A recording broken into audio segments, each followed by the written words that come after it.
She was 6'2", 210 pounds of muscle and shame. The church called her defiled, sent her to a dead man as payment for a debt. He was a ghost who'd stopped living 6 years ago, waiting to join his wife in the ground. Neither of them knew that saving each other would mean killing an 800-pound grizzly bear with an axe. This is their story. The morning of April 17, 1877 came to the Montana Territory the way it always did. Cold, silent. She was too big for the rope. It cut into her wrists, drawing blood, but couldn't hold a woman that size. The three men didn't know that yet. They thought binding a nun would keep her from fighting.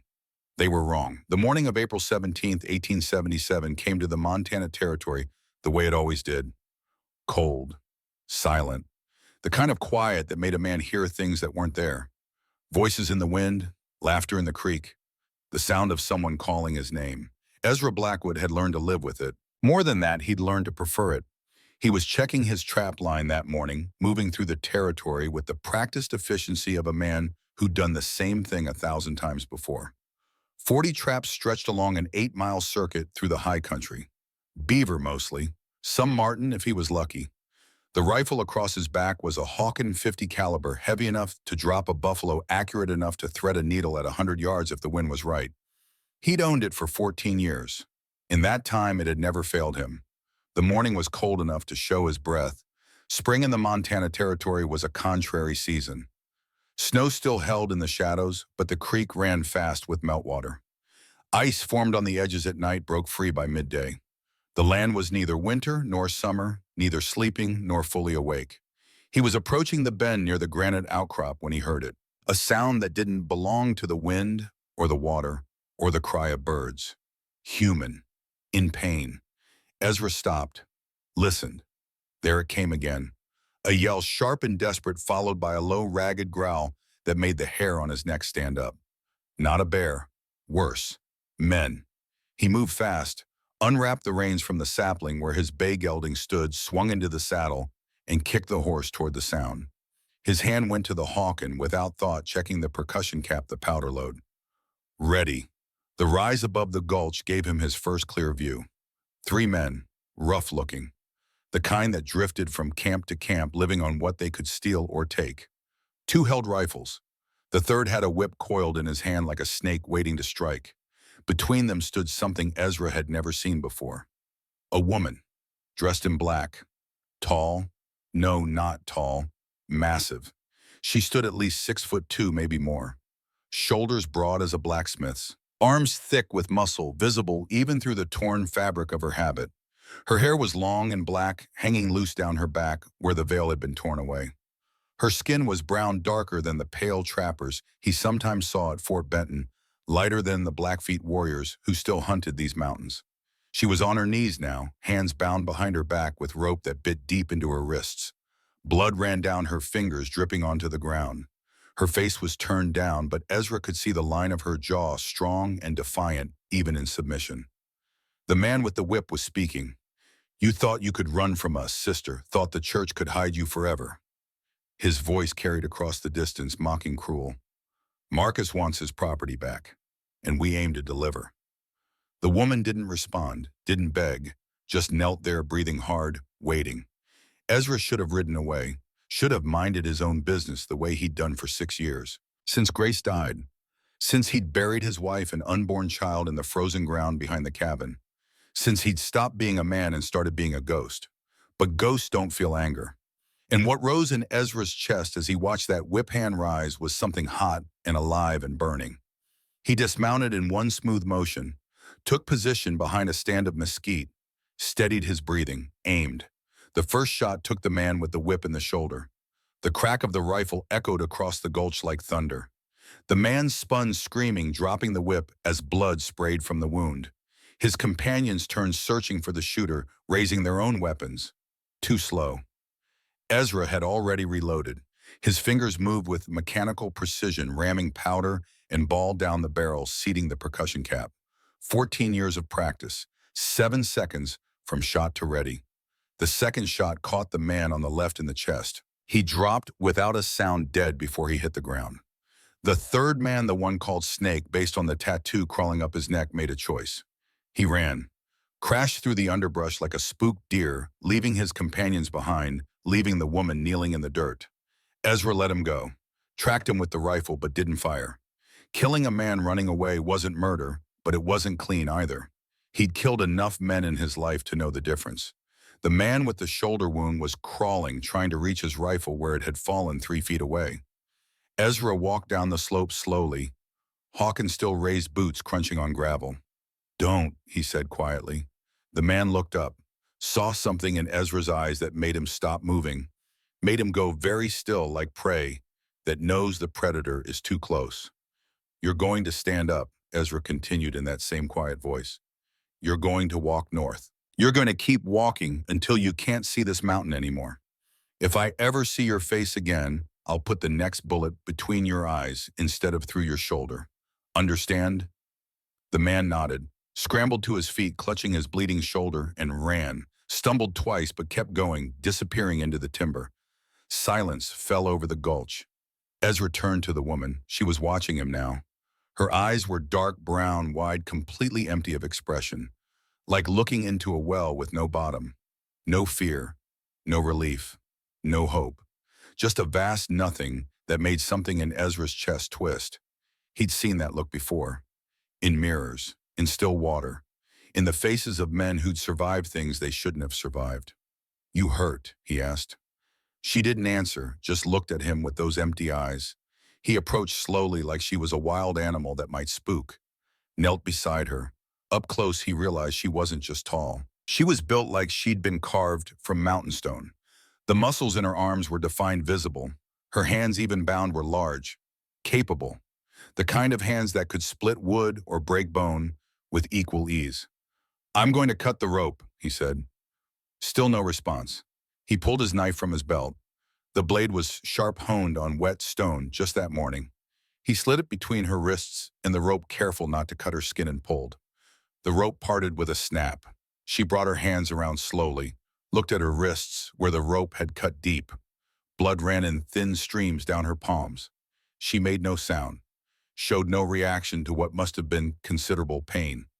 Ezra sat back on his heels, studying her. "Who are you?" he asked.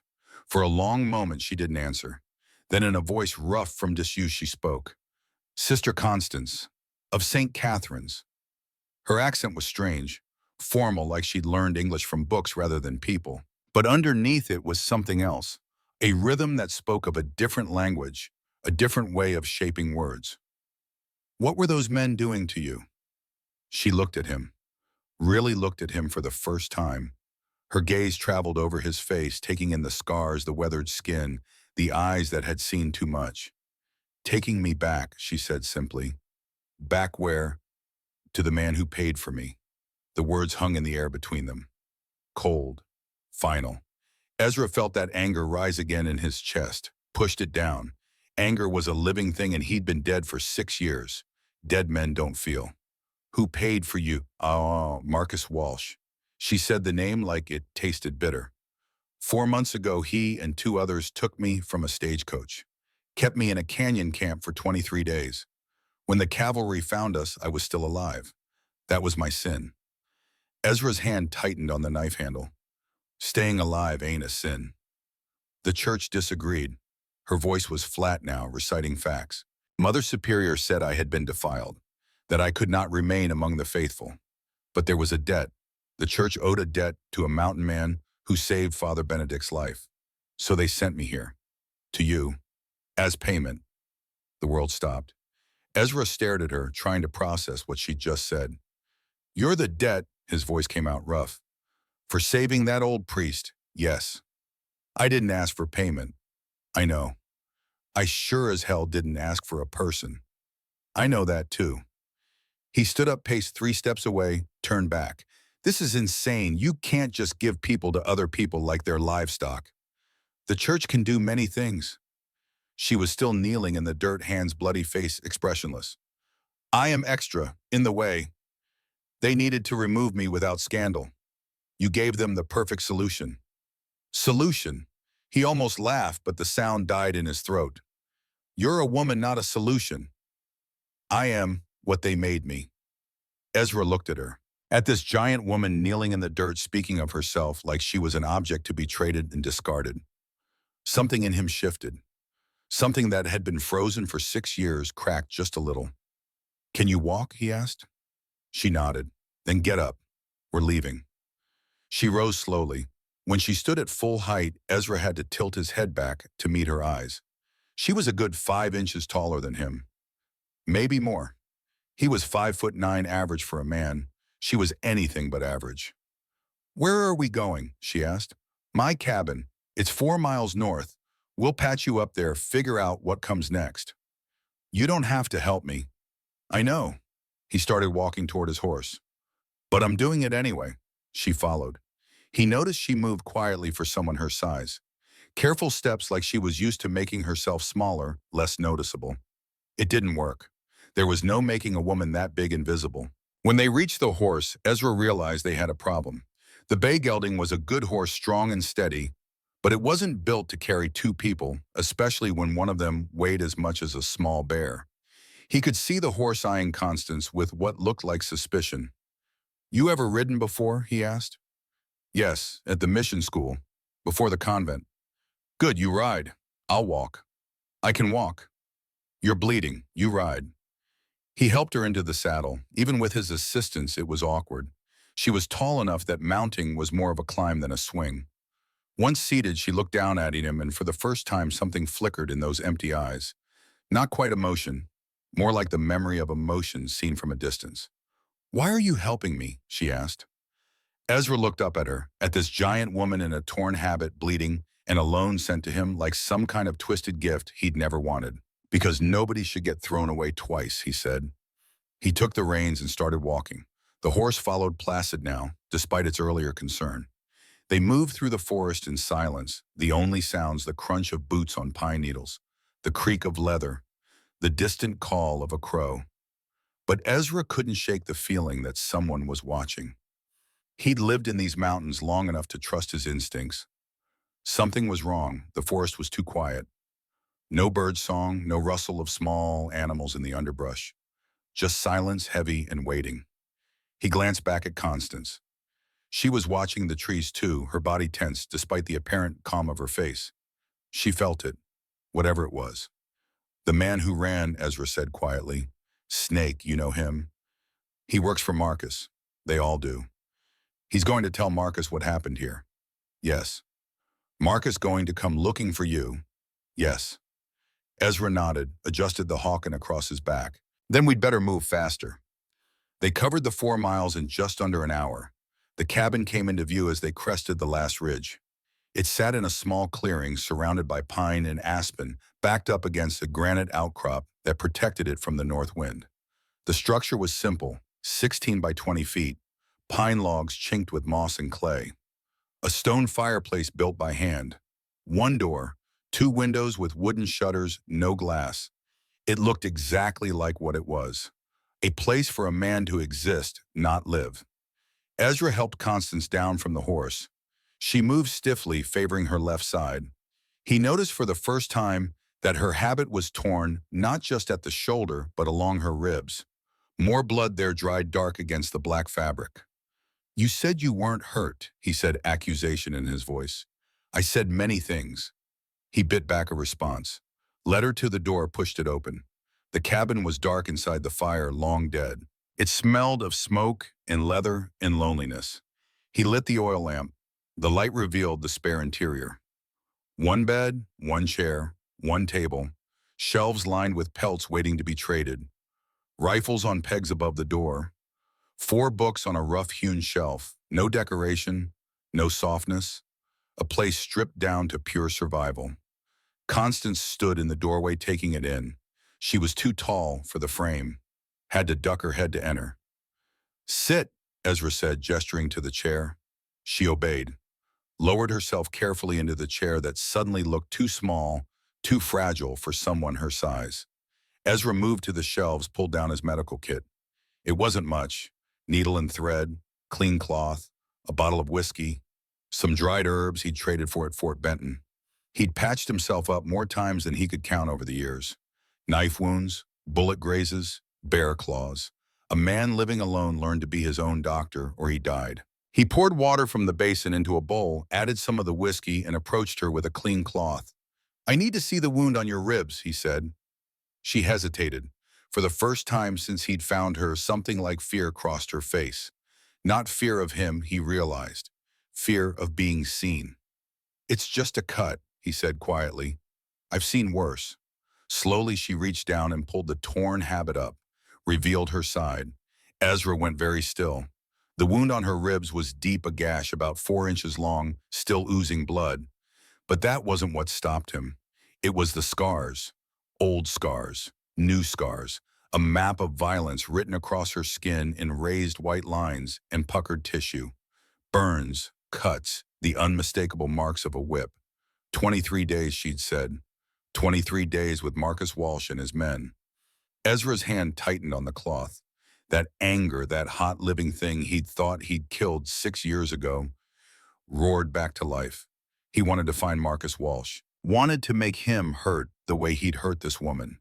But wanting was for living men, and Ezra was a ghost. He pushed the anger down, focused on the task, cleaned the wound carefully, methodically. The whiskey would burn, but she needed the disinfection. He pressed the cloth to her ribs. She didn't flinch, didn't make a sound, just sat there breathing steady, staring at the wall. "This is going to need stitches," he said. "I know." He threaded the needle with horsehair, the same kind he used for mending leather.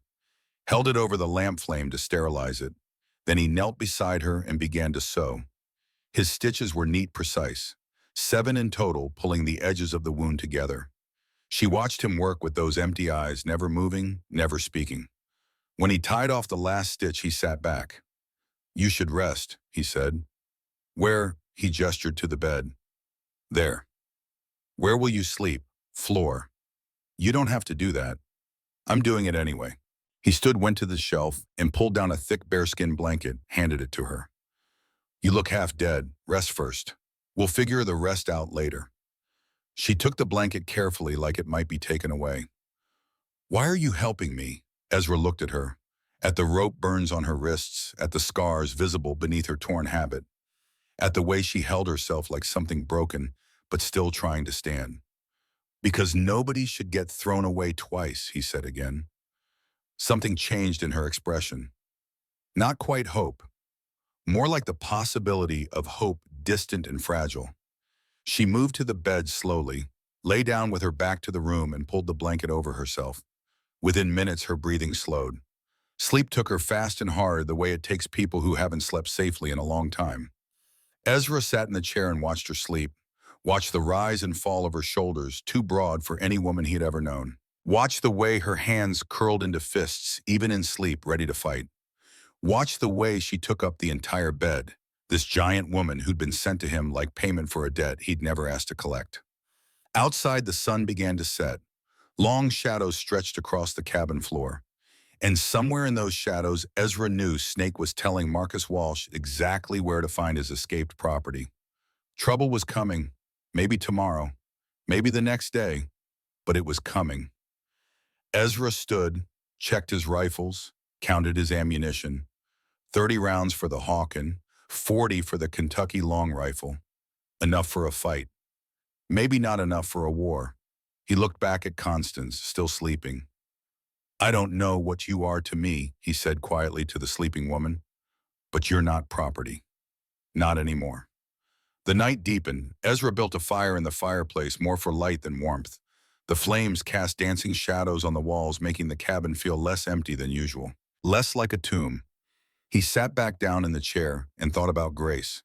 His wife had been small, 5'3", delicate, the kind of woman men wrote poems about. She'd had blonde hair that caught the sunlight and a laugh that could make flowers bloom in winter. Or so he'd thought when he was young and stupid and in love. They'd married when he was 26, built this cabin together, planned a life, children, a future. 3 years later, she was pregnant. The midwife said everything looked good.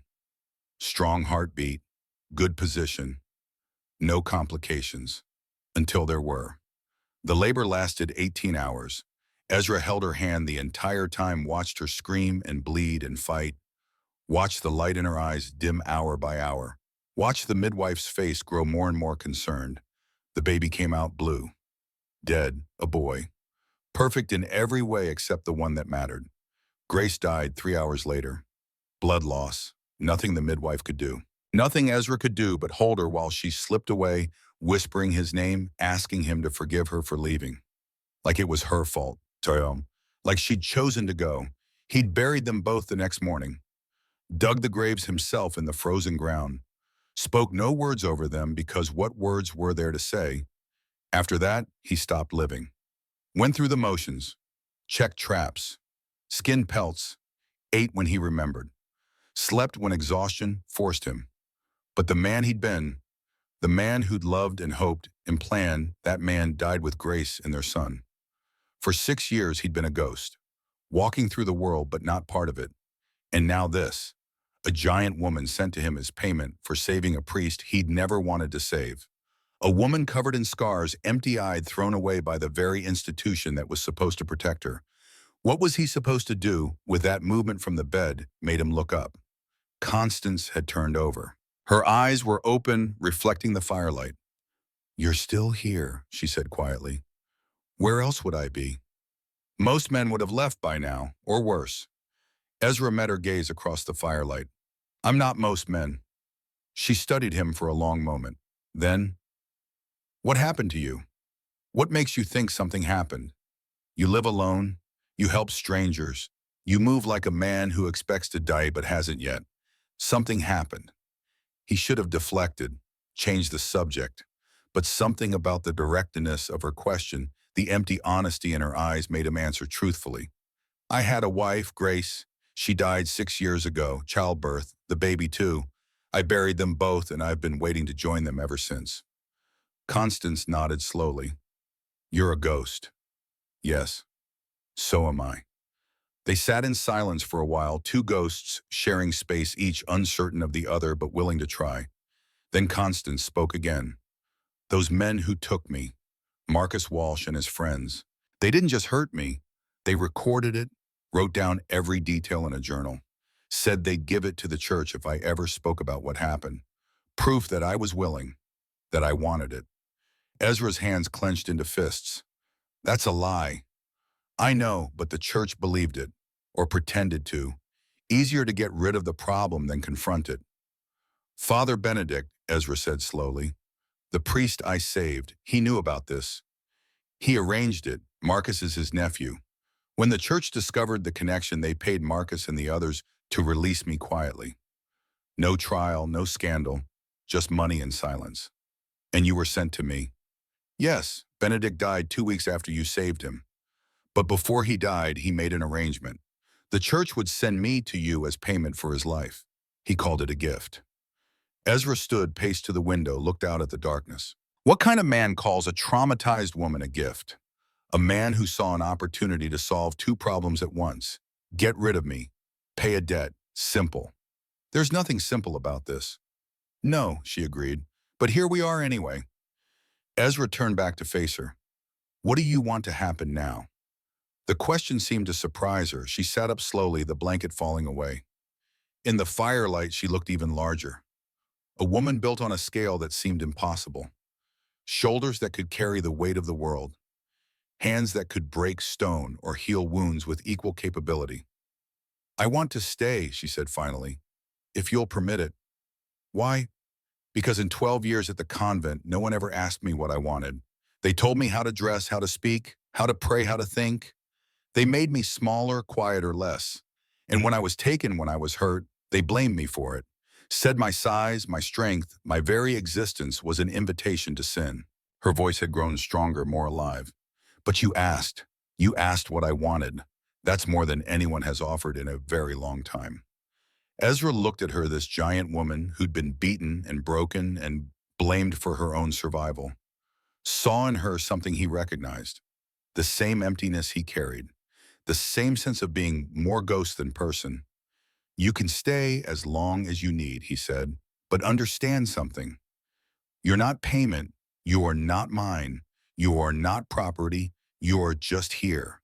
That's all. Understand?" She nodded once. "What's your real name?" before you became a ghost. Ezra Blackwood. Ezra. She tested the name. It means helper. Maybe once, not anymore. We'll see. She lay back down, turned to face the wall again. But something had changed. The set of her shoulders was different. Less defeated, more present. Ezra returned to his chair, added more wood to the fire. The night stretched ahead, dark and uncertain. Tomorrow would bring decisions. Questions. Maybe danger if Snake had already reached Marcus Walsh. But tonight the cabin held two people instead of one. Two ghosts sharing space. And neither of them knew yet what that would mean. Outside the wind picked up, moved through the pine trees with a sound like distant voices. And somewhere in that darkness, three sets of boot prints led north toward Fort Benton, toward Marcus Walsh, toward trouble that was surely coming. But inside the cabin, the fire burned warm. And for the first time in 6 years, Ezra Blackwood felt something other than emptiness. Not hope exactly, not yet, but maybe the possibility of it, distant and fragile, like the first crack in river ice when spring finally comes to the mountains. Morning came with the smell of coffee. Ezra woke on the floor where he'd slept, still wrapped in his coat. His back ached, his neck was stiff, but the fire was already burning and the pot on the stove steamed with fresh brew. He sat up slowly, watching. Constance stood at the table, her hands moving with practiced efficiency. She'd found the sourdough starter he kept in the corner, the one he'd maintained for 6 years through pure habit rather than any real desire to eat. She was shaping dough with movements that spoke of years doing the same task. She glanced at him, then back to the dough. "I hope you don't mind. I found your starter." "No." His voice came out rough from sleep. "That's fine." She nodded and kept working. The silence stretched between them, but it wasn't uncomfortable. Just two people sharing space, each uncertain of the other, but willing to treat all. Ezra stood, poured himself coffee from the pot. The brew was strong bitter. Perfect. He hadn't made coffee for himself in months. Hadn't seen the point of the effort for just one person. "How long have you been awake?" he asked. 2 hours, maybe 3. I don't sleep well." "Nightmares." She paused in her kneading. "Always." He understood that. His own dreams were populated by Grace's screams, the baby's silent blue face, the sound of dirt hitting coffin lids. Some things you carried forever, sleeping and waking.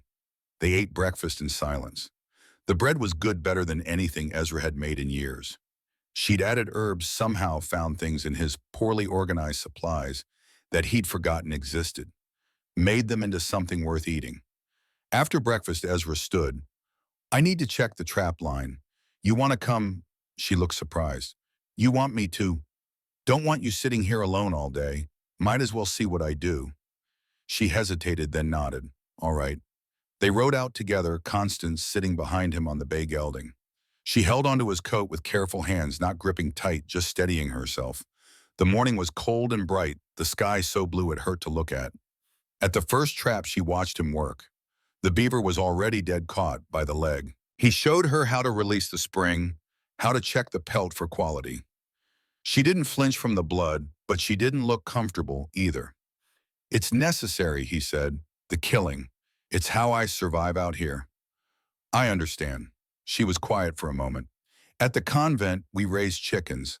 I had to wring their necks for Sunday dinner. I never liked it, but I learned." "Then you already know. Some things we do because we must not because we want to." She met his eyes. "Yes, I know that very well." They moved through the circuit together. By the third trap, she was asking questions. "How do you know where to set them? What animals leave? What tracks? How can you tell if a pelt is worth keeping?" He answered each one, surprised by her attention to detail. She wasn't just listening, she was learning, storing information away like supplies for winter. By the time they returned to the cabin, the sun was high and warm. She helped him stretch the pelts on their frames, following his instructions exactly. Her hands were steady, careful, the work of someone who'd been taught precision. "You're good at this," he said. "I was trained to pay attention, to remember." She smoothed the beaver pelt, checking for tears. "At the convent, if you made a mistake during Mass, you fasted for 3 days. You learned quickly." Ezra watched her work, seeing her differently now. Not just broken, also strong. Strong enough to survive things that would have killed weaker people. But he couldn't shake the feeling from this morning, that sense of being watched. He scanned the tree line again. Nothing visible, but the forest was too quiet. Birds should be singing at this hour. Squirrels should be chattering in the branches. Instead, silence. Constance noticed his attention. "You feel it too." It wasn't a question. "Yeah," he said, "we're being watched." "How long?" "Since this morning, maybe before." She straightened her body, tensing. Her size suddenly seemed less like a burden and more like an asset. She looked dangerous standing there, this giant woman with blood still on her hands from skinning pelts. "Marcus," she said quietly, "or his men." "What do we do?" Ezra considered.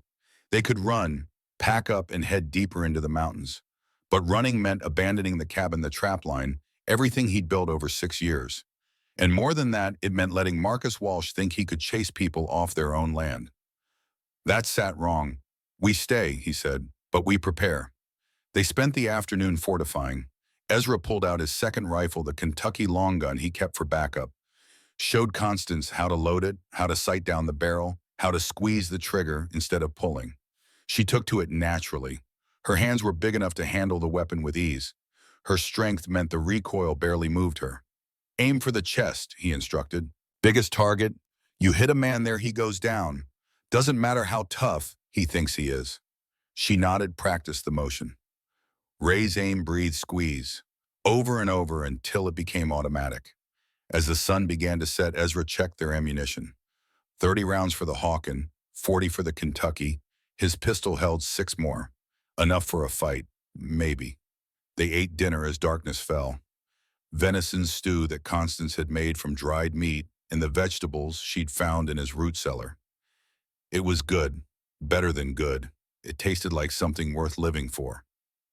"Where did you learn to cook like this?" he asked. "My mother, before the mission school." She paused. She was Shoshone. My father was Irish, a trapper.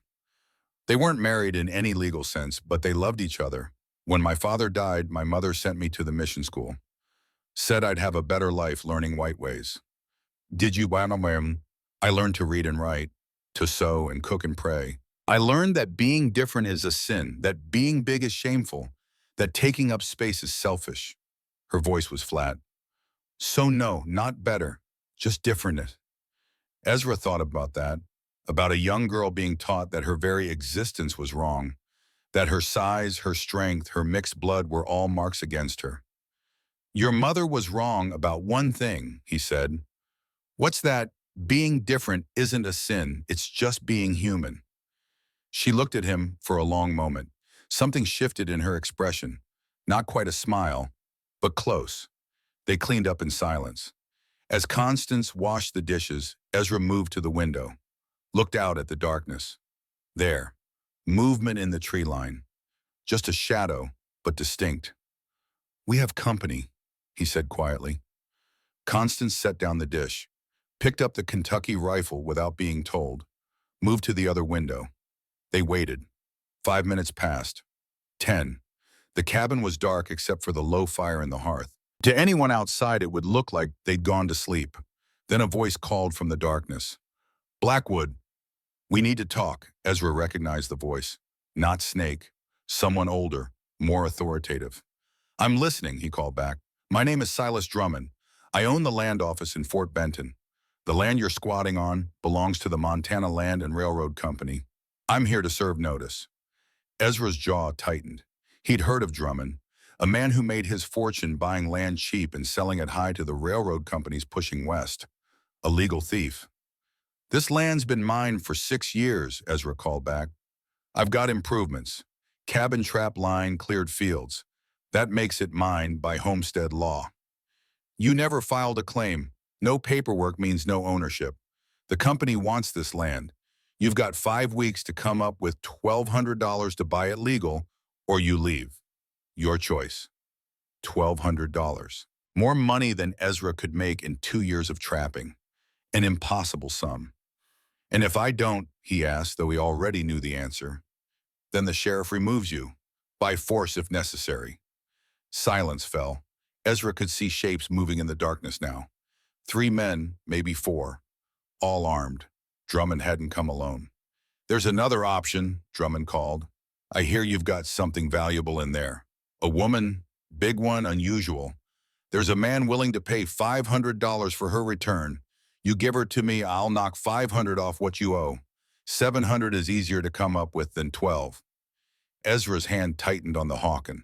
You give us the nun, Drummond continued. Keep your land, everyone's happy. She's just a woman. There'll be others. But this land, this is your home. Think about it. Constance stood very still at her window.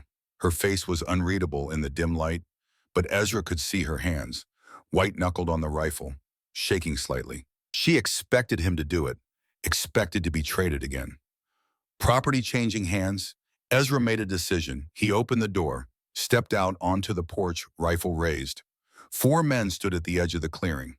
Drummond was easy to identify, well-dressed, clean-shaven, the kind of man who did his killing with paperwork instead of bullets. Beside him stood 3 harder men, cowboys or hired guns, the kind Drummond could afford to pay for muscle. One of them was Snake, the man who'd run yesterday. His arm was bandaged where Ezra had grazed him with a shot during the rescue. Here's my answer, Ezra said clearly. The woman stays. I'll find the 1,200. You and your men leave my property now or I start shooting. And I don't miss twice. Drummond smiled. It didn't reach his eyes. You're making a mistake, Blackwood. That woman isn't worth dying for. Maybe not, but my land is, and she's standing on it. That makes her mine to protect. 5 weeks, Drummond said.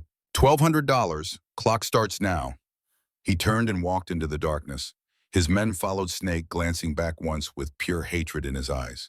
They listened to the horses ride away, waited until the sound faded completely. Then Ezra lowered his rifle and went back inside. Constance was still standing at the window. She turned as he entered. You could have sold me, she said quietly. $500 toward your debt. I know. Why didn't you? Ezra set the rifle down, looked at her. This giant woman who'd been traded and used and blamed for her own suffering. Because you're not property. I told you that yesterday. I meant it. She stared at him. Then to his surprise, her eyes filled with tears. She didn't let them fall, just stood there shaking slightly, fighting for control. No one has ever chosen me before, she whispered. Not my mother, not the church, not God. Everyone gives me away. Ezra crossed the room, stood in front of her, had to look up to meet her eyes. I'm choosing you now, he said. We'll find another way. She nodded, unable to speak. They stood like that for a moment. 2 damaged people in a cabin in the wilderness choosing each other when the world had given them every reason to choose solitude instead. Finally, Ezra stepped back. We need a plan. $1,200 in 5 weeks. That's impossible with just the trap line. How much can you make normally? In 5 weeks, maybe 200 if I'm lucky. The spring season is ending. Beaver pelts aren't worth as much now. Constance thought for a moment. What if we go higher into the mountains where the snow still holds? The high country, Ezra considered. Dangerous this time of year. Avalanches, grizzlies coming out of hibernation. Weather can turn in minutes. But better pelts. Yeah, marten lynx, maybe even wolverine. Worth 3 times as much, but it's a risk. She met his eyes. I'm willing to risk it if you are. Ezra thought about it. The high country was brutal, unforgiving, but it was also their only chance. They could make 400, maybe 500 in 5 weeks if they pushed hard and got lucky. Still short, but closer. We'd need to leave tomorrow, he said. Pack light, live off the land, 5 weeks straight in the mountains. I can do that. It's going to be hard, Constance. Harder than anything you've done at the convent. She smiled then, a real smile, fierce and determined. Good, I'm tired of easy. They spent the rest of the evening preparing. Ezra pulled out his maps, showed her the territory, the high passes, the dangerous sections, the places where shelter could be found. We'll work the ridgeline here, he said, pointing. 8,000 feet, snow still deep, animals coming down for water. We can set 60 traps if we spread them right. 65, she looked surprised. That's more than your normal line. Normal doesn't get us $1,200. We need to push. She studied the map. How long to hike in 2 days, 3 if the weather's bad? And we stay the whole 5 weeks. Have to. No time to waste coming back and forth. We live up there until we have enough pelts or run out of time. She nodded slowly. What about Marcus? He'll know we're gone. Let him. There's only one trail up to where we're going. It's narrow, defensible. If he wants to follow us into grizzly country in the middle of spring, he's welcome to try. Ezra didn't mention the other danger, the one that worried him more than Marcus Walsh or Silas Drummond or hired guns. Being alone with Constance for 5 weeks, living in close quarters, working together, depending on each other. He'd been dead for 6 years, safe in his isolation. But something about this woman was waking parts of him he'd thought buried with grace, and that terrified him more than any physical danger. They packed through the night, supplies, ammunition, traps, everything they'd need to survive 5 weeks in the high country. Ezra worked mechanically, trying not to think about what could go wrong. As dawn approached, Constance asked him something that stopped him cold. Ezra, do you believe in God? He looked up from the pack he was organizing. I used to. What changed? I prayed for 3 hours while my wife bled to death. God didn't show. After that, I figured either he doesn't exist or he doesn't care. Either way, not much point in praying. She nodded slowly. I prayed for 23 days, every hour of every day. Begged God to save me, to send someone to end it. She paused. He didn't come either. What do you believe now? That we're the only ones who show up for each other. Maybe that's all there is. Ezra thought about that, about a world where God was absent or indifferent, where survival meant relying on yourself and whoever you could trust to watch your back. It was a bleak philosophy, but it felt true. Maybe you're right, and he said. Maybe we're all we've got. They finished packing as the sun rose. 2 horses loaded with supplies. 2 people preparing to vanish into the wilderness for 5 weeks. As they were about to leave, Ezra noticed something. Boot prints around the cabin. Fresh ones. Someone had been here during the night while they were inside packing. He followed the prints to the tree line, found something that made his blood run cold. A note stuck to a tree with a knife. The handwriting was crude, barely legible, but the message was clear. The giant belongs to me. You can't protect her forever. When you come back down, I'll be waiting. M.W. Ezra pulled the note down, looked at the knife. It was a skinning knife, the blade stained dark with old blood. A message and a threat rolled into one. Marcus Walsh had been here, had stood outside the cabin while they were inside. Could have attacked but chose not to. Chose instead to let them know he was patient, that he could wait. Ezra folded the note, put it in his pocket. Didn't tell Constance. She had enough to worry about. They mounted up and rode north toward the mountains that rose white and deadly against the morning sky. Behind them, the cabin grew smaller, more distant. Everything Ezra owned in the world left undefended for 5 weeks. But ahead lay their only chance, the high country, the killing cold, the impossible task of making enough money to keep the land that had become more than just property. It had become a reason to fight, a reason to choose life instead of waiting for death. And beside him rode a woman who'd been discarded by everyone who should have protected her. A giant in a world that wanted her small. A survivor in a world that blamed her for surviving. They rode in silence, each lost in their own thoughts. But Ezra noticed something. Constance sat taller in the saddle now, held her head higher, like she was growing into her size instead of apologizing for it. Ezra, she said as they entered the forest, thank you. For what? For seeing me, not my size, not my scars, not what was done to me, just me. He didn't know what to say to that, so he said nothing, just rode on, feeling something shift in his chest, something warm and alive and terrifying. The trail climbed steadily. Within an hour, they were above the tree line. The air grew thin, cold. The horse's breath came in white clouds. Snow still lay deep here, untouched since winter. This was the high country, beautiful and deadly, a place where mistakes killed quickly and nature cared nothing for human suffering. It was exactly where they needed to be. They made camp that night at 7,000 feet, set up a lean-to using canvas and pine branches, built a fire from dead wood they found beneath the snow. The temperature dropped fast as darkness fell.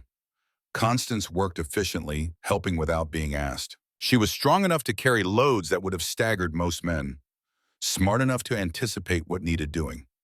As they ate dinner, dried meat and hardtack washed down with melted snow, she asked him another question. When we get the money, what then? We pay Drummond, keep the land. And me, well, what happens to me? Ezra looked at her across the fire, at her face half in shadow, half in light, at the question in her eyes that she was afraid to ask directly. You stay if you want, leave if you want, your choice. Just like that. Just like that. She was quiet for a long time. Then, I've never had a choice before. I don't know how to make one. Start small.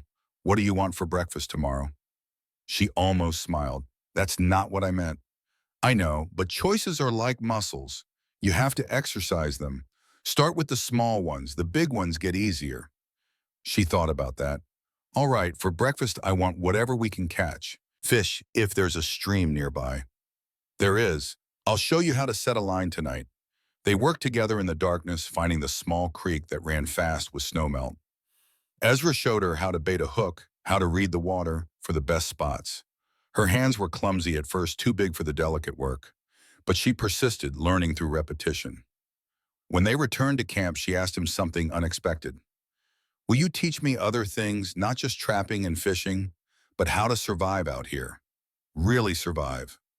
Why? Because I'm tired of depending on others, tired of being at the mercy of whoever decides to keep me or throw me away. If I can survive alone, then staying becomes a choice, not a necessity. Ezra understood that. The desire for self-sufficiency. The need to know you could make it on your own, even if you chose not to. I'll teach you everything I know, he said. And so began 5 weeks that would change both their lives forever. The night deepened around them. Stars burned cold and bright overhead. And in the morning, they would begin the climb that would test everything they'd built together. But tonight, in the warmth of the lean-to, two people who'd chosen each other prepared to face whatever came next. Together. The high country taught them things the lowlands never could. It taught them that cold was not just temperature, but a living force that crept into bones and stayed there. That hunger sharpened the mind even as it weakened the body. That beauty and death often wore the same face. By the end of the first week, they'd set 58 traps along an 8-mile circuit that wound through valleys and over ridges at 8,000 feet. The work was brutal. Each trap required digging through 3 feet of snow, finding solid ground, setting the mechanism with fingers that went numb within minutes. Constance learned fast. Her size, which had been a burden in the world below, became an asset here. She could break through ice that would have stopped Ezra, could carry 2 trap sets while he carried 1, could work longer without tiring. By the second week, she was checking half the line herself. Ezra watched her change. Not just physically, though the work was stripping away any softness she'd carried, but something deeper. She moved differently now, less apologetic, more certain, like she was growing into her body instead of fighting against it. One morning, he watched her break through a frozen stream with her bare hands pulling out a beaver trap, with water streaming from her arms. She didn't complain about the cold, didn't ask for help, just did what needed doing. You're a natural at this, he said when she returned to camp. She looked at him surprised. Really? Yeah, most people would have quit by now, gone back on to the comfort of 4 walls and a real fire. I don't want comfort anymore. She wrung water from her sleeves. Comfort is what they used to control me. Keep you comfortable. Keep you quiet. Keep you grateful. Out here, there's no one to be grateful to except yourself. Ezra understood that, the freedom that came from depending on no one, the clarity that came from simple survival. But he also saw something else happening, something he hadn't anticipated. He was starting to care about her, not as a responsibility or a burden, but as a person, someone whose laughter at a stupid mistake made him smile, whose questions about the stars made him remember he'd once found wonder in the world, whose presence made the silence feel less like death and more like peace. It terrified him. The third week brought danger. They were checking the northern section of the line, moving through a narrow valley between 2 ridges, when Ezra saw the tracks. Fresh, massive, the distinctive pattern of a grizzly bear, each print as wide as a dinner plate. He stopped, held up a hand. Constance came up beside him, looked down at the tracks, Her face went pale. How big? She asked quietly. 800 pounds, maybe more. Male based on the spacing. And it's following our trail. Following us? We've been taking its food. The beaver, the marten. It's probably hungry coming out of hibernation. And now it knows we're here. They stood in silence, both understanding what this meant. A grizzly in spring is the most dangerous animal in the mountains. Starving, aggressive, unpredictable. What do we do? Constance asked. We finish the line, but we stay together, no splitting up, and we carry both rifles. They moved carefully after that, Ezra in front, Hawk and ready, Constance behind carrying the Kentucky. Every sound made them freeze. Every shadow could hide 800 pounds of killing fury. They made it through 3 more traps, then 4. The camp was half a mile ahead, almost there. That's when Ezra heard it, a low rumble, not quite a growl, more like the sound the earth makes before an avalanche, a warning that something massive is about to move. He turned. The bear stood 30 yards away, bigger than any grizzly Ezra had ever seen. Its fur was matted winter thin. Ribs showed under the hide, eyes dark and focused. Hungry. Don't move, Ezra whispered. They stood frozen. The bear watched them, head swaying slightly, testing the air, trying to decide if they were food or threat. Ezra slowly, carefully raised the Hawken. If the bear charged, he'd have 1 shot, maybe 2 if he was fast enough. At this distance, he needed to hit the brain or heart. Anything else would just make it angry. The bear took a step forward, then another, its mouth open, showing teeth designed to tear flesh from bone. Ezra's finger tightened on the trigger. The bear charged. Time slowed. Ezra fired. The shot caught the bear in the shoulder exactly where he'd aimed. Blood sprayed. The bear roared, but didn't stop. 800 pounds moving at 30 miles per hour, closing the distance in seconds. Ezra dropped the hawk and pulled his pistol, fired twice. Both shots hit, both useless. The bear was 10 feet away. Then Constance stepped in front of him. She'd grabbed the camp axe from her pack, a 3-pound head on a hickory handle. In her hands, it looked like a toy.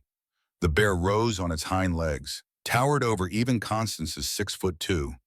Massive paws equipped with claws like knives swung toward her head. She didn't retreat, didn't freeze. She swung the axe. The blade caught the bear across the snout, blood and bone. The animal's head snapped sideways. It dropped to all fours, stunned. Constance swung again, this time at the skull. The axe bit deep between the ears. The bear collapsed. Silence fell over the valley. Nothing moved except the blood pooling beneath the massive body. Constance stood over it, axe still raised, breathing hard. Her arms shook. Her face was splattered with blood. Ezra stared at her, at this giant woman who'd just killed a grizzly bear with an axe, who'd stepped between him and death without hesitation. "Are you hurt?" he asked, his voice rough. She lowered the axe slowly, looked down at herself. "I don't think so." He went to her, checked her arms, her face looking for wounds, found nothing but bear blood. "That was the bravest thing I've ever seen," he said quietly. She looked at him, then at the bear. Then she started to shake. The reality of what had just happened hit her all at once. She'd killed something 3 times her size, had stood her ground when every instinct screamed to run, had saved his life. Her knees gave out. Ezra caught her, held her steady. For a moment they stood like that, her leaning against him, both of them processing what had just happened. "I thought it was going to kill you," she whispered against his shoulder. "I couldn't let that happen." "Why not?" She pulled back to look at him. Her eyes were wide, honest, vulnerable in a way he'd never seen. "Because you're the first person who's ever made me feel human," she said. "Not too big, not too different, not defiled or ruined or wrong, just human. I couldn't lose that." Something broke open in Ezra's chest, something that had been frozen solid for 6 years.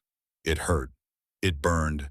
It felt like dying and being born at the same time. He should have stepped back, should have maintained distance, should have remembered that he was a dead man who'd already buried everyone he loved. Instead, he cupped her face in his hands, looked up at her, this giant woman with bear blood on her cheeks and salvation in her eyes. "Constance," he said, just her name, nothing else. She understood anyway. She leaned down. He stretched up. They met in the middle. The kiss was tentative at first, testing, then deeper, desperate. 6 years of loneliness and pain and isolation pouring out in that single connection.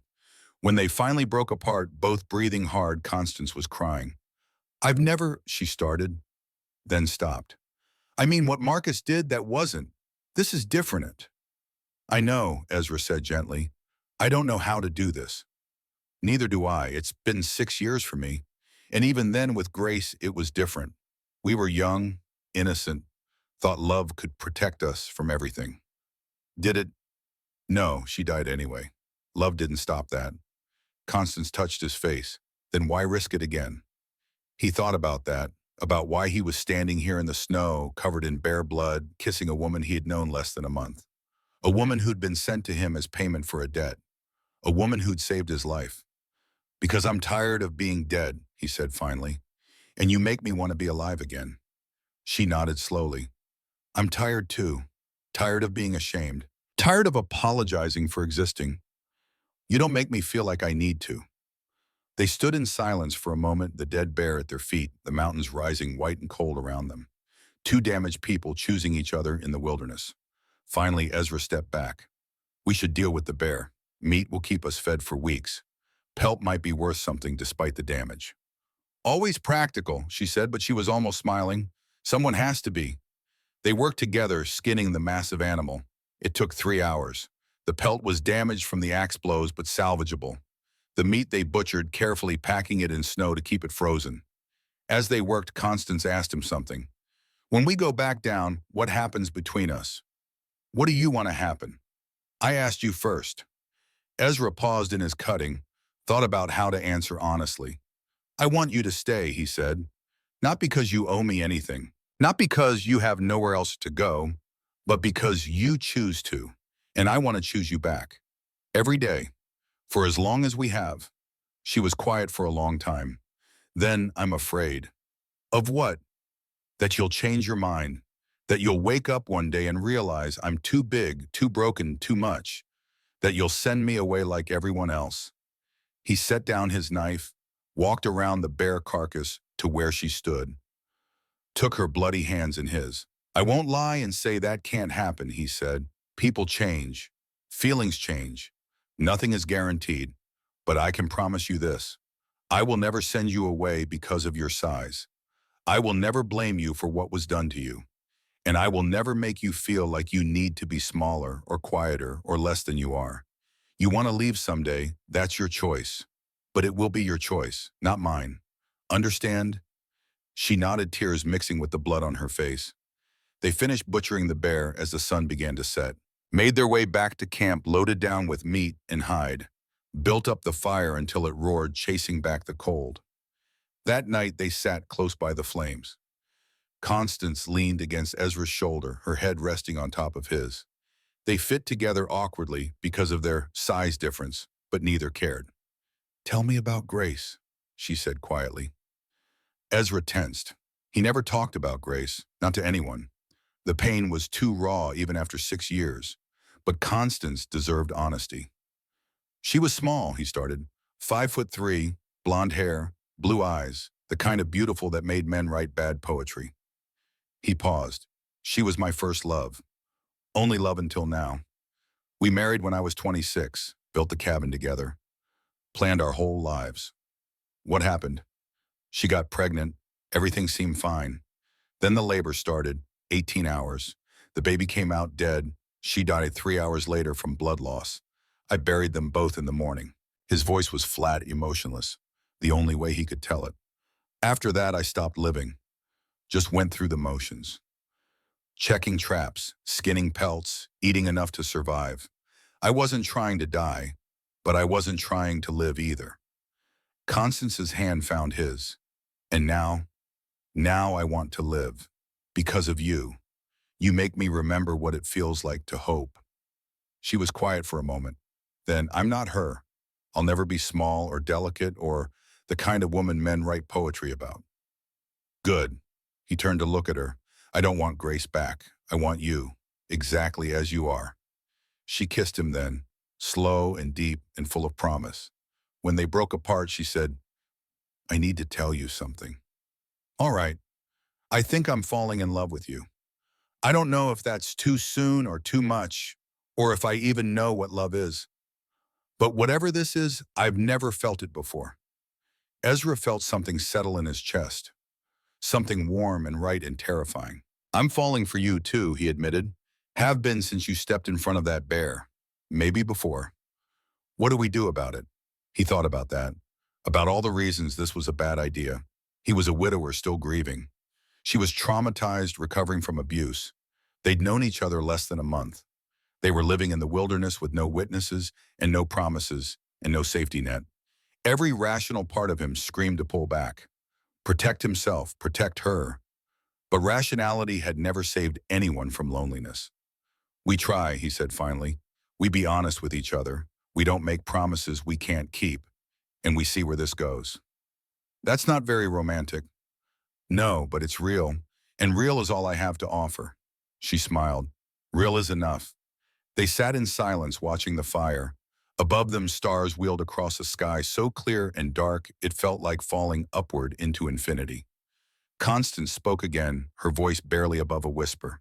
"Ezra, I want to be with you tonight, if you want that too." His breath caught. "Constance, I know it's fast. I know we're not married. I know the church would call it sin. But I'm tired of living by other people's rules. I want to choose this, choose you. On my terms." He turned to face her fully. "Are you sure after everything that happened to you I don't want to push?" "You're not pushing. I'm asking. There's a difference, Roy." She met his eyes. "What Marcus did to me, that was violence. That was taking. This would be giving, my choice. My gift to you and yours to me. Do you understand? He did. Understood that she was reclaiming something that had been stolen. Making a choice about her own body, her own desire after months of having no choice at all. "I haven't been with anyone since Grace," he admitted. 6 years. I don't know if I remember how. Then we'll learn together." They moved into the lean-to they'd built. The space was small, barely big enough for two people to lie side by side. The temperature was below freezing despite the fire. Constance was shaking. Not from cold, from nerves. "We can stop any time," Ezra said gently. "Just say the word." "I don't want to stop. I'm just scared." "Of what?" "That I won't know what to do. That I'll be too big, too awkward. That you'll be disappointed." He touched her face. "Constance, look at me. There is nothing about you that disappoints me. Nothing." She nodded, tried to believe him. They moved slowly, carefully. Ezra let her set the pace, reading her body language, stopping whenever she tensed. They were both clumsy at first, fumbling with unfamiliar bodies in the darkness. But gradually awkwardness gave way to connection. Touch became exploration. Hesitation became certainty. Constance gasped when he found the places that made her body respond. Ezra groaned when her hands, so large and strong, touched him with unexpected gentleness. "Is this all right?" he asked, breathless. "Yes, don't stop." They moved together in the darkness. Two people who'd been broken by loss and violence, finding something whole in each other. It wasn't perfect. It wasn't smooth, but it was honest and real in theirs. Afterward, they lay tangled together under the bearskin blanket. Constance's head rested on Ezra's chest, his arms wrapped around her, holding tight. "Thank you," she whispered. "For what?" "For making me feel beautiful. For the first time in my life, I didn't feel too big. I felt exactly right." Ezra kissed the top of her head. "You are exactly right." They fell asleep like that, two bodies generating warmth against the cold, two hearts beating in sync. Outside, the fire burned down to embers. Stars wheeled overhead. And somewhere in the darkness, the world continued turning indifferent to the small miracle happening in a lean-to at 8,000 feet. But here in this moment, two ghosts had become human again. And that was enough. The next 3 weeks passed in a blur of work and discovery.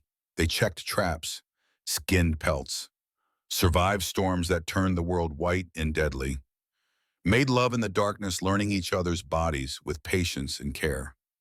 Constance grew stronger, more confident, She could check the entire trap line alone now, could read weather patterns in the clouds, could shoot a rifle as well as Ezra.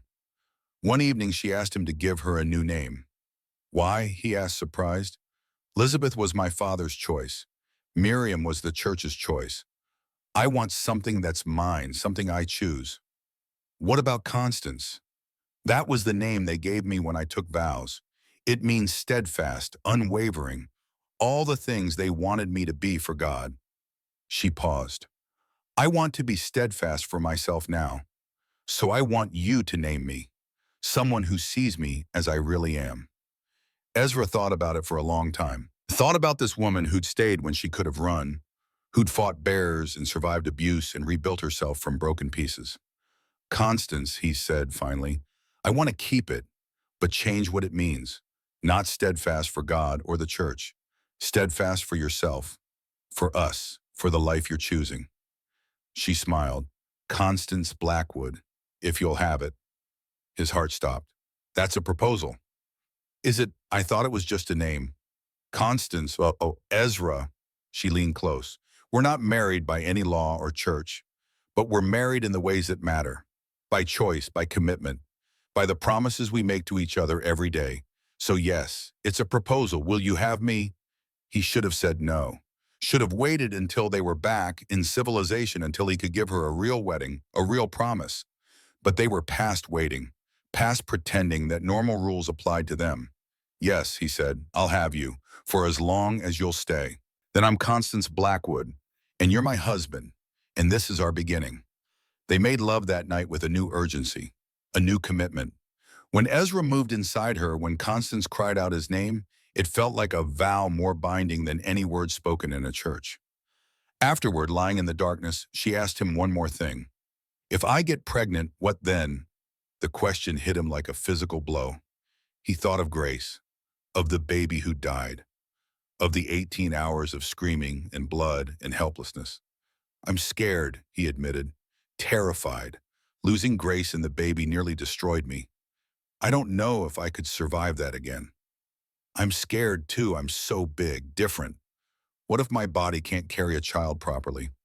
Then we'll find the best help we can. I won't let you face it alone. She was quiet for a moment. I think I might already be pregnant. His world stopped. What? I've missed my monthly courses. Twice now. I wasn't going to say anything until I was sure, but if we're making promises, I need you to know. Ezra sat up, looked down at her in the darkness. How do you feel about it? Terrified, hopeful, confused, all of it at once. She touched her stomach. But I want this. I want a child with you. I want to create something good from all the bad. Does that make sense? It did, more than she knew. We'll face it together, he said. Whatever comes, good or bad, together. She pulled him back down beside her, together. They held each other in the darkness, two people who'd found each other against impossible odds, now facing the possibility of creating new life. Outside winter finally released its hold. The snow began to melt. Spring came to the high country at last. And in a lean-to at 8,000 feet, two ghosts became a family. 5 weeks to the day they came down from the mountain. 2 horses loaded with pelts. 47 beaver, 23 marten, 6 lynx, 2 wolverine, worth close to $900 if the buyers were honest. Still 300 short of what they needed. But they were alive. Together. And Constance was almost certainly carrying his child. The cabin came into view as they crested the final ridge. Ezra's chest tightened. It looked smaller than he remembered. More vulnerable. Smoke rose from the chimney. Someone was inside. He held up a hand. Constance stopped behind him, already reaching for the rifle. They approached slowly, weapons ready. As they got closer, Ezra saw the door was ajar. Fresh boot prints in the mud. Multiple sets. He dismounted quietly, gestured for Constance to stay back. She ignored him, slid off her horse, and came to stand beside him. Of course she did. Together they moved to the door. Inside, 3 men sat around his table. One he recognized immediately. Silas Drummond, looking as clean and well-dressed as before. The other 2 were harder men, cowboys with gun belts and cold eyes. Drummond looked up as they entered, smiled. Blackwood, right on time. I was starting to think you'd frozen to death up there. Ezra kept the Hawken pointed at Drummond's chest. Get out of my house. Technically, it's not your house. Not yet. Not until you pay the $1,200 you owe. Drummond gestured at the chair across from him. Sit, let's talk business. We'll talk with you on the other side of that door. Suit yourself. Drummond stood slowly, hands visible. His men followed, moving with the careful precision of professionals. You have the money and most of it. How much is most at 900, maybe a bit more depending on prices. Drummond shook his head. That's not enough. Agreement was 1,200. You're 300 short. I can get the rest. Give me 2 more weeks. No extensions. Clock ran out today at sundown. You don't have the full amount you leave. Those are the terms. Ezra's finger tightened on the trigger. This is my land. I've got improvements. 6 years of work. You can't just take it. Actually, I can. Montana Land and Railroad Company owns this territory. You're squatting illegally. I'm being generous, offering you a chance to buy. Drummond's smile never reached his eyes. But since you failed to meet the terms, I'm serving you notice. You have until dawn to vacate. After that, it's trespassing, and I call the sheriff. The sheriff is 3 days away. I can wait. They stared at each other. Ezra calculated odds, 3 against 2, but he and Constance had the element of surprise. He could drop Drummond now. Constance could take one of the gunmen. Maybe they'd both survive. Maybe. Constance touched his arm. Don't. They're stealing my land. I know, but killing them won't fix it. It'll just make you a murderer. She was right. He knew she was right.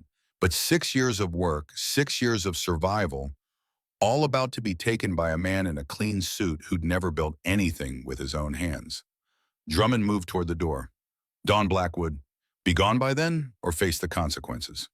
As he passed Constance, he stopped, looked her up and down with calculated assessment. You know the offer still stands. $500 for the woman. That would put you closer to your goal. Before Ezra could respond, Constance stepped forward. Even in the small cabin, her size was impressive. She looked down at Drummond from her full height. I am not for sale, she said quietly. Not for 500, not for 5,000, not for all the gold in Montana. I belong to myself, and I choose to stand with this man. Do you understand? Something flickered in Drummond's eyes. Not quite respect, more like recalculation. Suit yourself. He walked out, his men following. They listened to the horses ride away. When the sound faded, Ezra lowered his rifle. We could have taken them, he said. Yes, and then what more would come? The law, more gunmen. We'd spend our lives running or fighting. She turned to face him. There has to be another way. There isn't. Not in time. We have until dawn.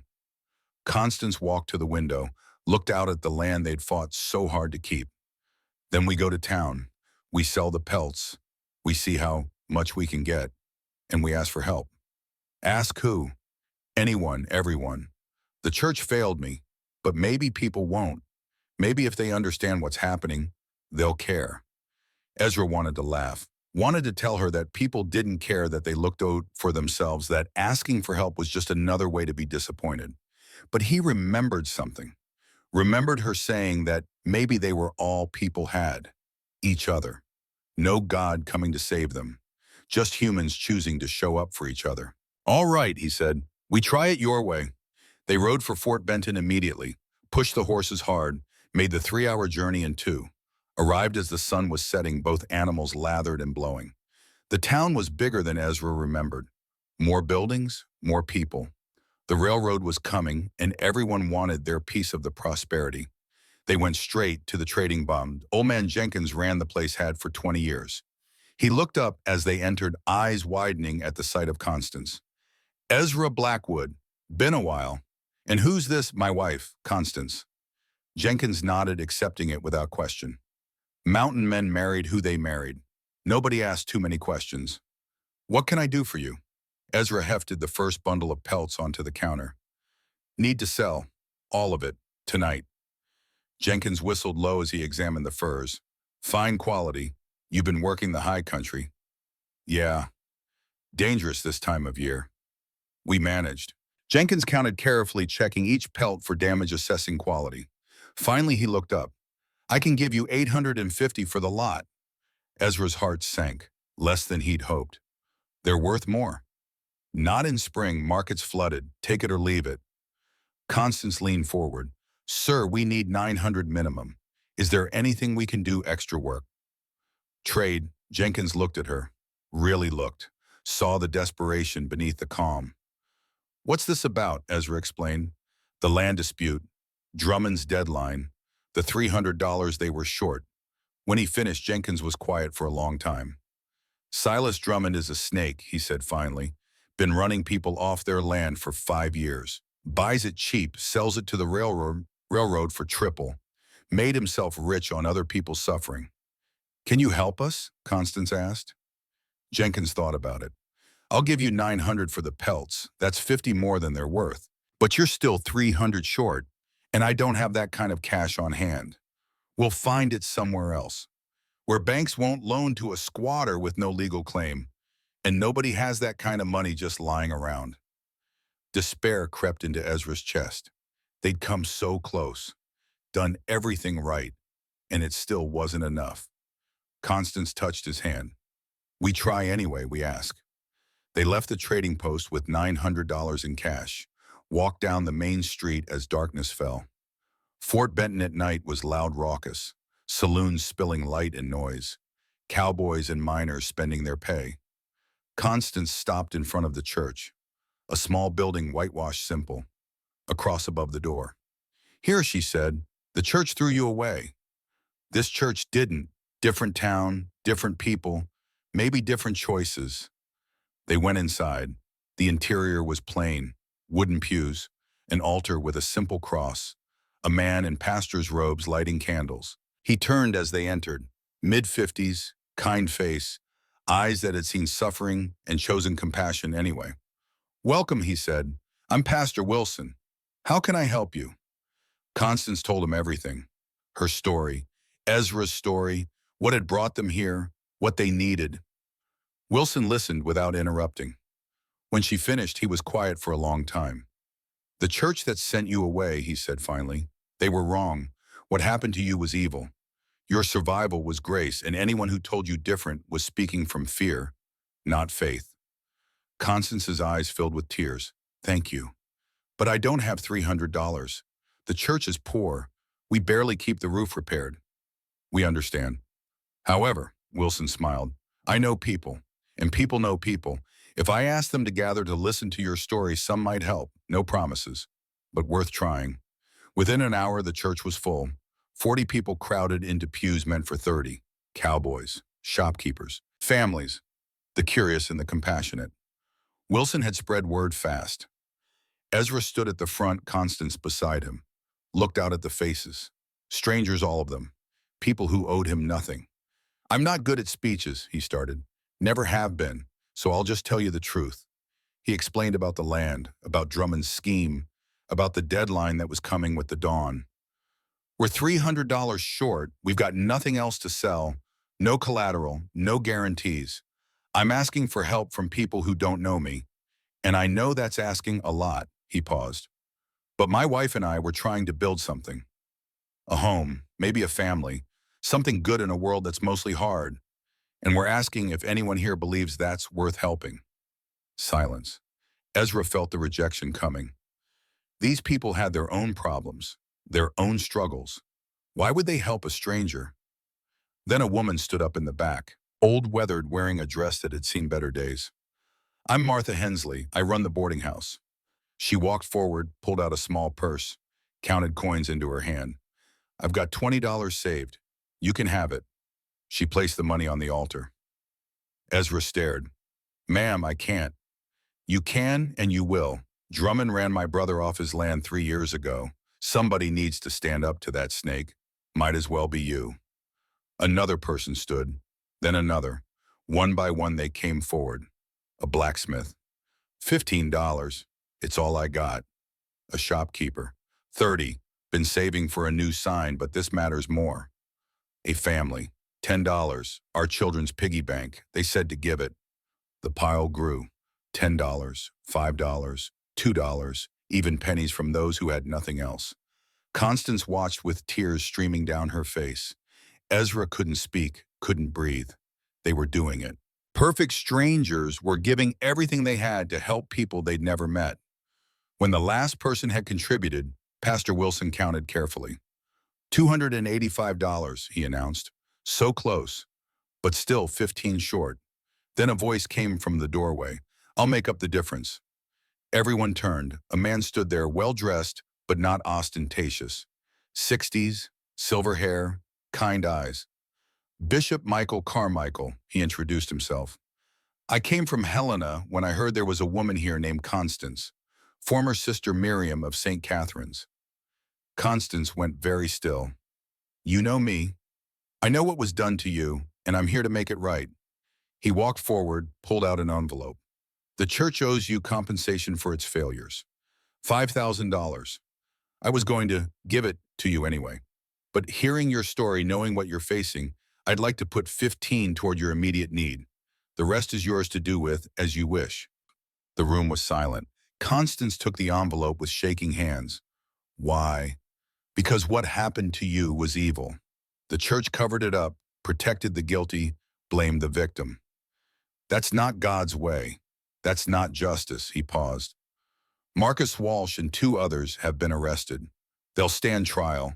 The church's payment to them has been documented. Mother Superior Dorothy has been removed. We're trying to do better. But better starts with making amends. Constance looked at Ezra, at the money in her hands, at the people crowded in the church who'd given everything to help strangers. I don't know what to say, she whispered. Say you'll use it well, Wilson said gently.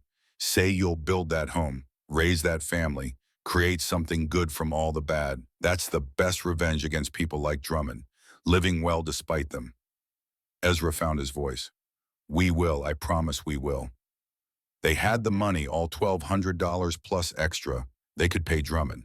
Keep the land, start their life. But first Constance did something unexpected. She walked to the front of the church, looked at the bishop. You said 5,000 was mine, to do with as I wish. Yes. Then I want to use it to build something.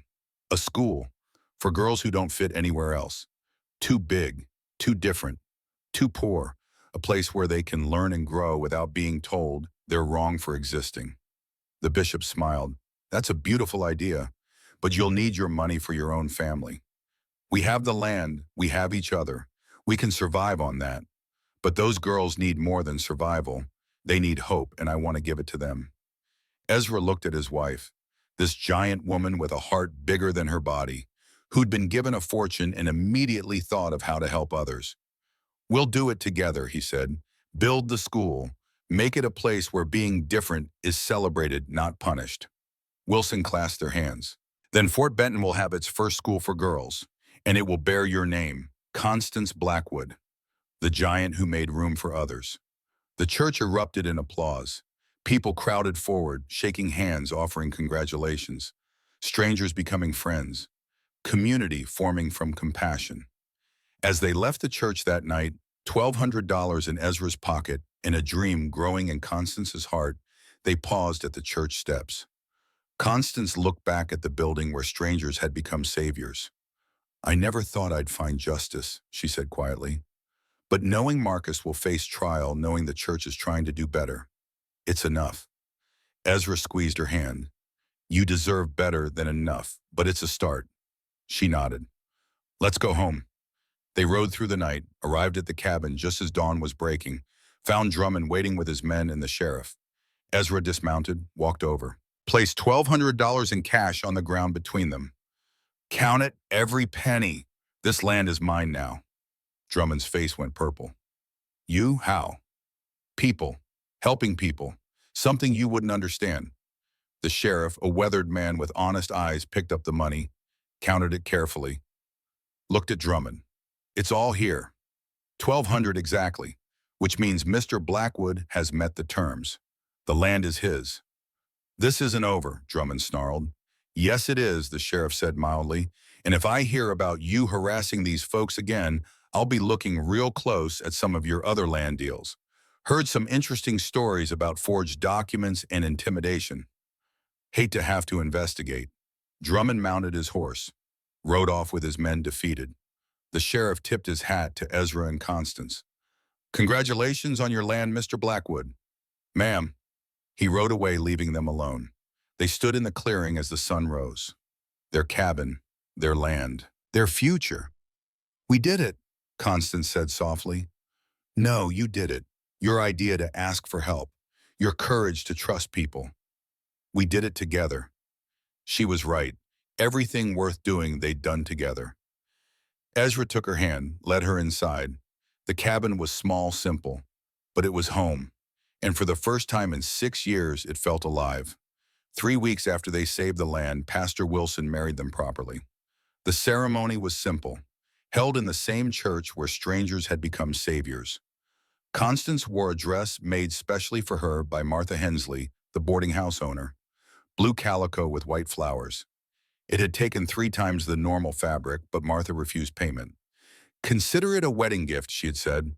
"Every woman deserves to feel beautiful on her wedding day." Constance had cried when she saw herself in the mirror. The dress fit her properly. Didn't pull at the shoulders or ride up too short. Made for her body, not against it. Ezra wore his best clothes, cleaned and pressed. He'd even trimmed his beard, let Constance cut his hair. Looked almost civilized. The church was full. Word had spread about the giant nun and the mountain man who'd stood against Drummond. People came from miles around, not just to witness a wedding, but to be part of something good. Wilson kept the ceremony short, asked the important questions. "Ezra Blackwood, do you take this woman to be your wife, to honor her strength, respect her choices, and stand beside her in all things?" "I do." "Constance, do you take this man to be your husband, to build a life together based on truth, trust, and the choice to keep choosing each other?" "I do." "Then by the power vested in me and witnessed by this community, I pronounce you husband and wife. What you have joined together, let no one separate." Ezra had to stand on the altar step to kiss his bride. Even then, she had to lean down. The congregation laughed, but it was warm laughter. Joyful. Afterward, there was food, dancing, celebration. The whole town turned out. As the sun set and the party wound down, Bishop Carmichael approached them. "I have something for you." He handed Constance an envelope. "The deed to 10 acres just outside town, for your school, and architectural plans. I took the liberty of hiring someone to design it based on what you described." Constance opened the envelope. Inside were detailed drawings, a 2-story building, classroom space, dormitories, a library, everything she'd dreamed of but never dared to speak aloud. "This is too much," she whispered. "It's not nearly enough, but it's a start." Carmichael smiled. "The church failed you. Let us help you build something that won't fail others." She looked at Ezra. He nodded. "Then yes, thank you. We'll build it together." They returned to the cabin that night as husband and wife, not just in their hearts, but in the eyes of the law and community. It changed nothing and everything. That first month of marriage was adjustment, learning to share space permanently, navigate differences, build routines. Constance was definitely pregnant. Her body changed daily, morning sickness hit hard, but she refused to slow down, helped Ezra with the trap line, started clearing the land for the school. He worried constantly. Memories of Grace haunted him. Every time Constance looked tired, every time she winced, his mind went to blood and death and loss. "I'm not Grace," she told him one in the evening, catching him watching her with that fearful expression. "I'm built different, stronger, and we're getting help. Helga Schmidt is the best midwife in Montana." "I know, but you're scared." "I understand. I'm scared too." She took his hand, placed it on her belly. "But this baby deserves parents who are hopeful, not terrified." "Can you do that? Can you choose hope?" It was the hardest thing he'd ever done, choosing hope when fear felt safer. But he tried. Every day he tried. 2 months into the pregnancy, they broke ground on the school. The whole town showed up. Men with tools and strong backs. Women with food and organizational skills. Even children helped carrying water-gathering stones. Constance stood at the center of it all, directing with quiet authority. Her size, which had been a burden for so long, became an asset. She could lift beams that took 3 men, could work from dawn to dusk without tiring. The building rose slowly, foundation first, then walls, frame, Roof. By the time Constance was 6 months pregnant, the structure was sound. Inside, they built classrooms, a library, dormitories for girls who had nowhere else to go. Everything functional but warm. A place designed for learning and growing. One afternoon, a young girl appeared at the building site, maybe 13, tall, nearly 6 feet already, hunched over trying to make herself smaller. Mixed race Cheyenne and white, eyes full of shame. "Are you the giant lady?" she asked Constance. "I'm Constance Blackwood. Who are you, I'm Mary Holloway. My ma said you're building a school for girls like me, girls who don't fit." Constance knelt down, which brought her to eye level with the girl. "What makes you think you don't fit?" "I'm too tall, too dark, too everything. The regular school sent me home, said I was disrupting the other children just by being there." Constance felt rage burn in her chest. This child, this beautiful lost child being told she was wrong for existing. "Mary, look at me." The girl raised her eyes. "You are not too anything. You are exactly who you're meant to be. And this school is for girls exactly like you. Smart, strong, different. Will you come? Will you be our first student?" Mary's eyes filled with tears. "Really? Really?" The girl threw her arms around Constance's neck, hugged her tight. "Thank you. Thank you." That night, Constance told Ezra, "We're doing the right thing." That girl's face, the hope in it, that's what this is for. "You're going to change lives," he said. "We're going to change lives. This is ours, together." The 7th month brought complications. Constance woke one morning to pain, sharp, low in her belly, blood on the sheets. Ezra saw it and went white. "I'm getting Helga." "Ezra, now I'm getting her now." He rode to Fort Benton faster than he'd ever ridden, found Helga at the boarding house, explained in gasping breaths. She grabbed her bag. "How much blood?" "Not much, but enough. Could be normal, could be serious. We won't know until I examine her." They rode back together. Helga wasted no time on pleasantries. Went straight to Constance, examined her thoroughly. Finally, she sat back. "Baby's fine. Strong heartbeat, good position. You're just bleeding because the baby is big, pushing against things. Nothing to worry about yet." "Yet," Ezra's voice cracked, "she's carrying a big baby. Probably 9 pounds, maybe more. Her body can handle it. She's built for this. But the birth will be hard, long. You need to prepare yourself for that." Constance took Ezra's hand. "I'll be fine." "You don't know that." "No, but I believe it, and I need you to believe it too." Helga looked between them. "Fear is normal, but it can't control you. When the time comes, you both need to be present. Focused. Clear. Can you do that?" Ezra wanted to say no, wanted to run, wanted to protect himself from the possibility of loss. But Constance was watching him with those dark eyes, trusting him, needing him. "I'll do my best," he said finally. "Good enough." Helga stayed at the cabin for the final 2 months. Taught Ezra what to do if she wasn't there. How to deliver a baby. Cut the cord. Stop bleeding. All the practical skills that might mean the difference between life and death. He learned even though it terrified him. Practiced on dolls until his hands were steady. The school opened in September, 3 months before the baby was due. 7 girls enrolled that first week. Mary Holloway, 2 sisters from a mining town. A girl who had been abandoned by her family for being too smart. A Blackfeet girl whose tribe had been displaced. Twin girls 14 who'd been working in a saloon until Constance found them. All of them different. All of them told they were wrong somehow. Constance taught them reading and writing, mathematics, science, but also practical skills. How to defend themselves. How to survive in a world that didn't want them. How to take up space without apologizing. Ezra watched his wife bloom, watched her move through the school with confidence and joy, watched her show these girls what he'd shown her, that being different wasn't a flaw, it was a gift. One evening he found her in the library, hand on her enormous belly, talking to the baby. "Your mother was told she was too big for this world," she said softly, "but she learned the world was just too small. I hope you grow up knowing you're exactly right, exactly as you are. And if the world disagrees, will you change the world?" Ezra's heart cracked open.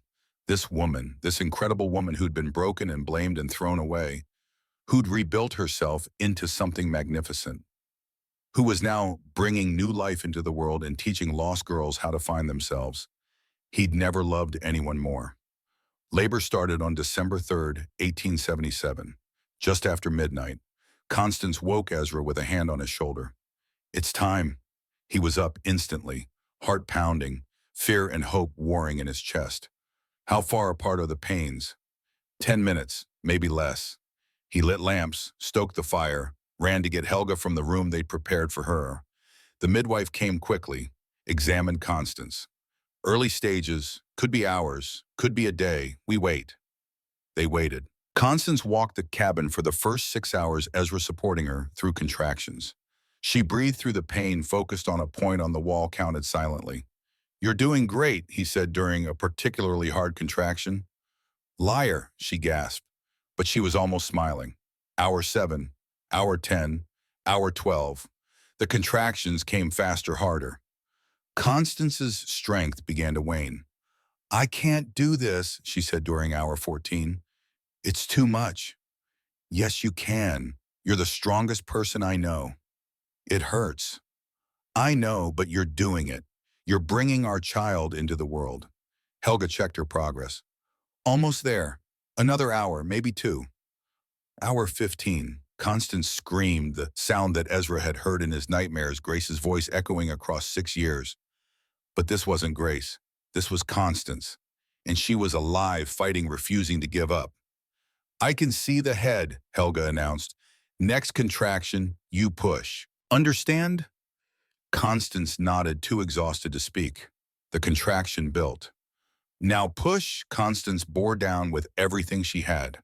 Once, twice, 3 times. Heads out, stop pushing. Wait. Helga worked quickly, checking the cord, clearing the baby's airway. Shoulders coming, one more big push. Ready. Constance gathered her strength, gripped Ezra's hand so hard he thought bones might break. She pushed. The baby slipped free into Helga's waiting hands. Silence. Terrible silence. Ezra's world stopped. Not again. Please, God, not again. Then a cry. Small, angry, alive. You have a daughter, Helga said, smiling. Healthy, perfect. Listen to those lungs.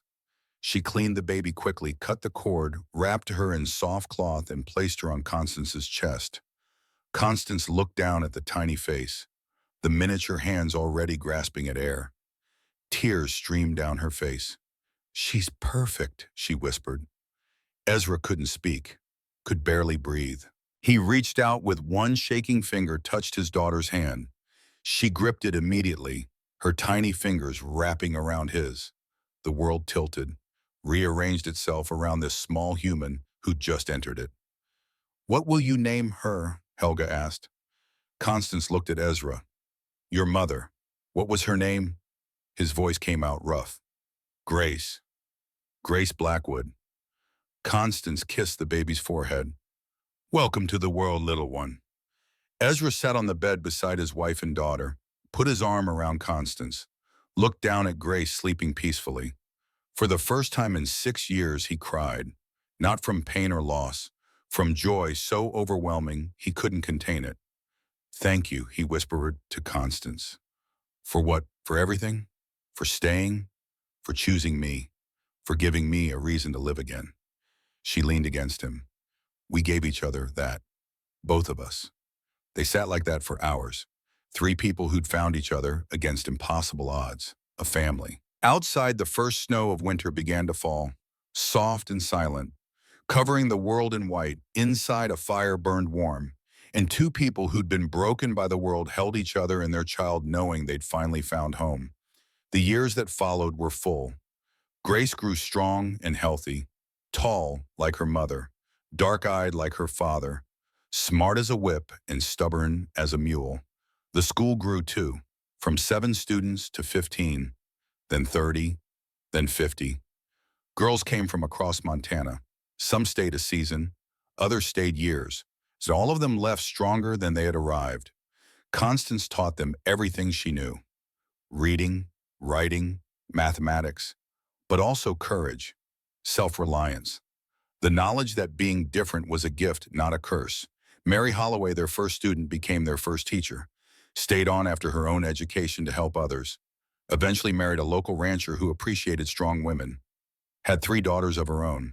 Ezra continued trapping, but less intensely, spent more time helping with the school, teaching the girls wilderness skills, how to track, hunt, survive. He and Constance grew old together, slowly, carefully, building a life one day at a time.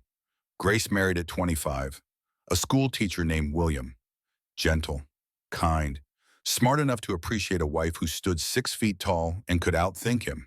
They gave Ezra and Constance 3 grandchildren, 2 girls, 1 boy, all tall, all different, all taught from birth that different was beautiful. The school became permanent. Mountain Mercy School for Girls, funded by donations and Constance's careful management. By 1900, it had educated over 200 girls. Some became teachers, others doctors, some ranchers or business owners. A few became mothers who taught their own daughters the same lessons. All of them remembered the giant woman who'd shown them how to stand tall. In 1912, Ezra fell ill, pneumonia. His lungs, weakened by years in the cold, couldn't fight it. He was 73. Constance was 67. They'd been together 35 years. As he lay dying, she sat beside him, held his hand the way he'd once held hers when she was broken and bleeding in his cabin. "I'm sorry I'm leaving first," he whispered. "Don't be. You taught me how to live alone. I'll be fine." "You were never too big, Constance. The world was too small. And you were never dead, Ezra. You were just waiting. For you. For us." He died that night in her arms, peaceful, surrounded by family. They buried him on a ridge overlooking the cabin and the school, a simple marker. Ezra Blackwood, 1839 to 1912, he chose life. Constance lived another 5 years, ran the school until she was too weak to stand, watched her grandchildren grow, held her first great-grandchild. She died in her sleep in 1917, 72 years old, surrounded by the girls she'd saved and the family she'd built. They buried her beside Ezra. Her marker was taller, specially made. Constance Blackwood, the giant who made room for others. 1845 to 1917. Grace stood at the grave with her own daughters, 35 and 33 now, both teachers at the school their grandmother had built. "Tell us about her," the youngest asked. "Really, not the stories, the truth." Grace thought about her mother, about the scars she'd carried, the pain she'd endured, the strength she'd found. "Your grandmother was 6'2", she started. "People said she was too big, too different, too damaged to ever be whole. But she wasn't too big. She was exactly the right size to carry the weight of those who had no one else." She looked at the school in the distance, 200 students now, 12 teachers, a legacy that would outlast them all. "She taught me that being different isn't a flaw. It's what makes you capable of changing the world." And she changed it, one girl at a time, one life at a time. Grace's daughters stood taller, understood. In 1925, they erected a statue in front of the school. Bronze, 8 feet tall, a woman with her arms open wide. Face strong, body powerful. The plaque read, "Constance Blackwood, founder, Mountain Mercy School for Girls." She was big enough for all of us. Years passed. Decades. The school survived world wars and economic collapse, adapted to changing times, became co-educational in 1965, added college prep courses in 1980, but it never forgot its founding principle. That different wasn't wrong. That being told you don't fit just meant you were meant to build something new. By 2000, Mountain Mercy had educated over 5,000 students, doctors, lawyers, teachers, scientists, politicians, artists, all of them carrying the same lesson. Stand tall, take up space, change the world. In 2025, Sarah Blackwood, great-great-great-granddaughter of Ezra and Constance, stood in front of the school as its new principal. 28 years old, 6 feet tall, mixed race, different, exactly right. She looked at the statue of her ancestor, at this giant woman who'd been told she was wrong for existing, who'd proven them all wrong by building something that lasted. "Thank you, grandmother," she whispered, "for showing us the way." Inside the school, 200 students prepared for another day, learning, growing, becoming, all of them different. All of them exactly right. And somewhere in whatever place the dead go to rest, two ghosts who'd become human watched over them. Still together, still choosing each other, still proving that the best things in life weren't obligations. They were choices, made freely, honored daily, built into legacies that lasted forever. The mountains stood eternal, the school doors stayed open, and the story of a mountain man and a giant nun who'd saved each other lived on. Not as legend, as truth. The kind of truth that changes lives, gives hope, shows that even the most broken people can build something beautiful if they just choose to keep trying, keep hoping, keep loving, one day at a time. Together, the end.